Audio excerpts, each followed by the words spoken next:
Hey guys, so today I have some big news. We're moving to Virginia.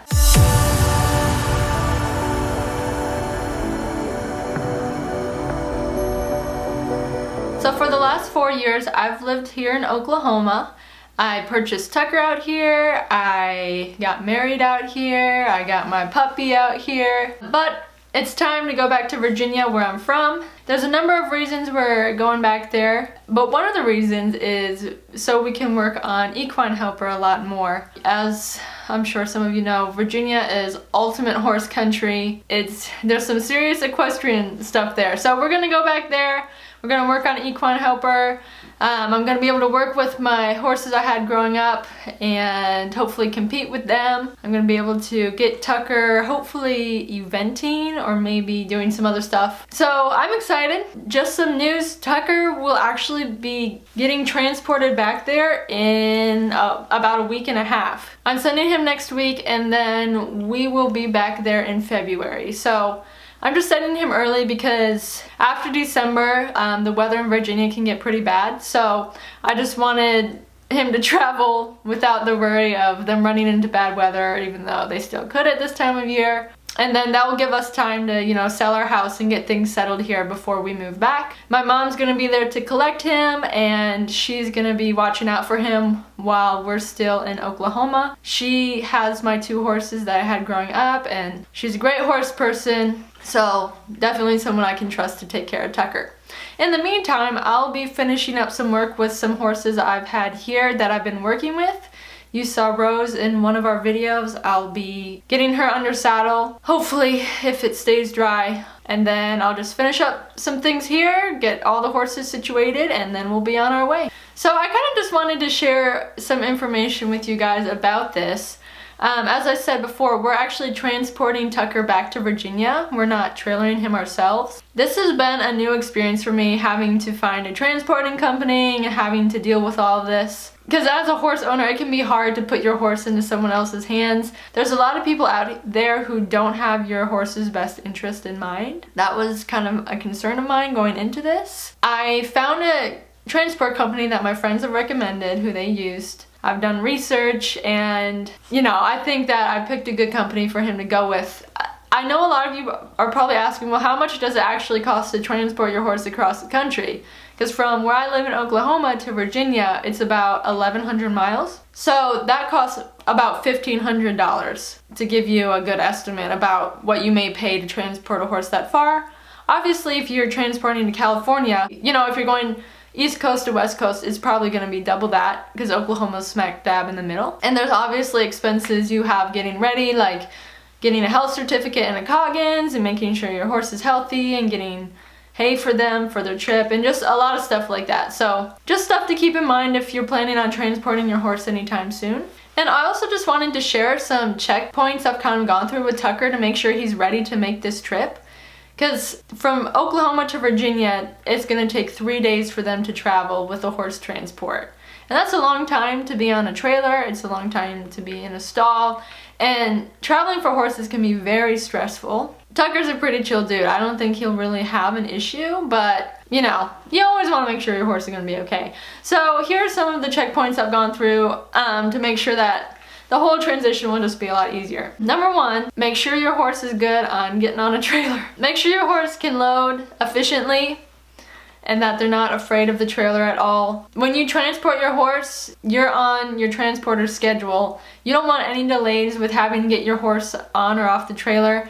If there's an emergency and your horse has to be taken off the trailer, is the handler going to be able to get your horse back on? So those are just some questions to ask. Tucker's really good about trailering, but I will review with him ahead of time, just going through tight spaces and maybe just some things like that, just to make sure he'll be good to go. Another thing I had to do when I was planning to trailer Tucker is I had to make a travel checklist for him. Not only am I shipping him back to Virginia, but I'll also be sending some other stuff to my mom on the same transport so she can get him taken care of, I'll send like feed and a blanket and a saddle and stuff like that. If the transport company pulls up to your barn and you don't have everything you need, they're probably just gonna have to leave you there. So you're gonna need your documents, like for your horse's health, your coggins, some hay if the trailering company requires you to provide food for your horse. If you're sending other things like your saddle or your bridle, you want to include that in the list. And so it's just a lot to keep in mind. Tucker's going next week, so I'm gonna go ahead and pack this stuff up,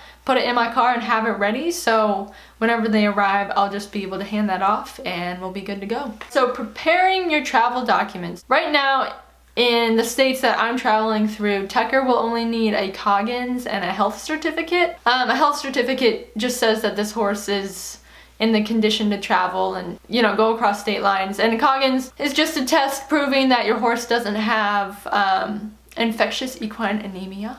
So those are two very vital things to travel. Make sure you have that on hand. I actually have the vet scheduled for tomorrow to come out and take those, because usually the health certificate expires in 30 days.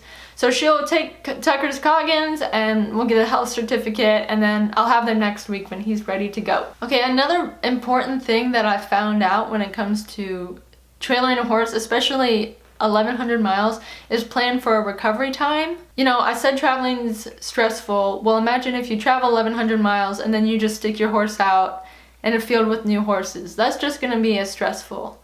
And so to kind of ease him into the new place he's gonna be living, my mom and I have come up with a great routine for the first week.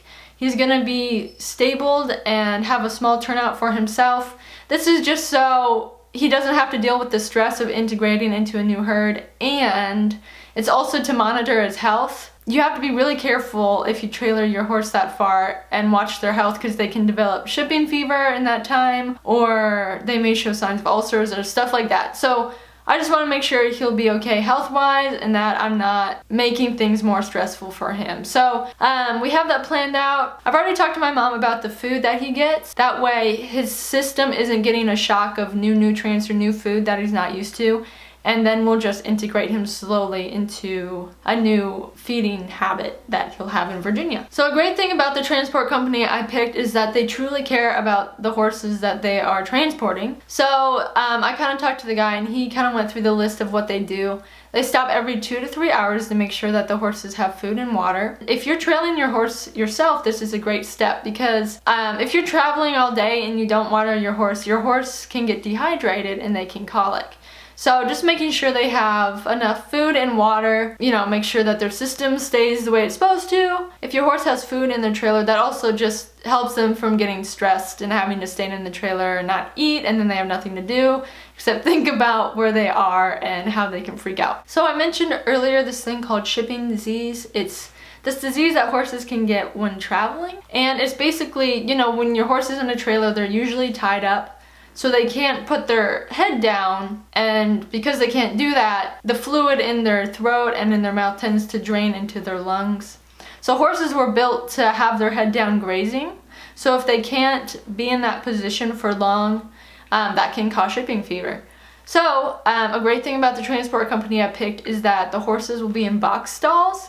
So they can put their head down, they can lay down if they wanted to. The horse isn't tied. They have their box stall that they can wander around in and eat and all that stuff. So just another thing to think about if you're traveling. Maybe if your horse is tied in the trailer, you can untie them and allow them to stretch their neck down and things like that. So this is the biggest, I mean, I'm not going on the trip, but this is the farthest I've ever transported a horse or trailered them or whatever. So I'll be interested to see the process, and I'll be so happy to see Tucker in a few months. I just want to thank you guys for following us and keeping up with us. Stay tuned, we're still gonna have weekly horse videos. So make sure you like this video and subscribe to our channel. Keep on doing what you're doing.